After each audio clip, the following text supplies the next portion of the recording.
भगवान बुद्धांची अमरवाणी, धम्मपद, दार्शनिक तात्विक विचारांचा समन्वय, प्राध्यापक धर्मानंद कोसंबी.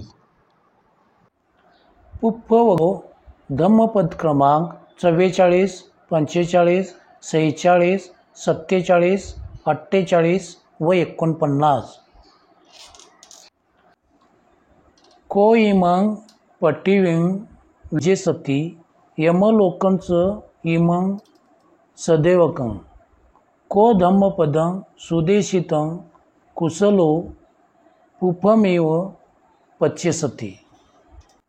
ही पृथ्वी आणि सुज्ञ लोकासहित अज्ञ लोक यांना कोण जिंकेल?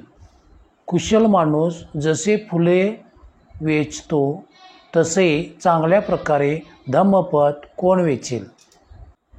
सैखो पट्टविंग विजेसती यमलोकंच इमंग सदैवकं सैखो धम्मपदं सुदेशितं कुशलो पुफमेव पच्यसती.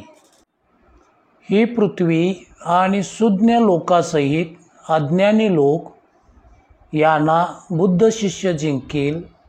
कुशल माणूस जसे फूल वेचतो तसे चांगल्या प्रकारे उपदिशलेले धर्मपद शिष्य वेचेल. फेनुपमं कायमिमं दिदित्वा मरीच धम्मं अभिसबुधानों चेत्वान मारस पपुफकानी अदसन मधुराजस गच्छे. ही काया फेसाप्रमाणे आहे असे समजून तिची स्थिती मृगजलवत आहे हे यथार्थ जाणणारा दुःखाचे पुष्प छेदून मृत्युराजाच्या दृष्टीला पडत नाही.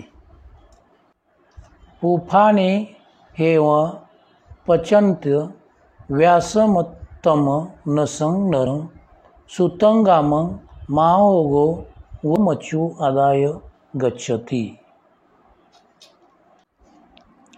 ज्याचे मन आसक्तीने व्याकुळ झाले आहे अशा माणसाला जणू काय पुष्पे वेचित असतानाच निजलेल्या गावाला जसा महापूर ओढून नेतो तसा मृत्यू ओढून घेऊन जातो.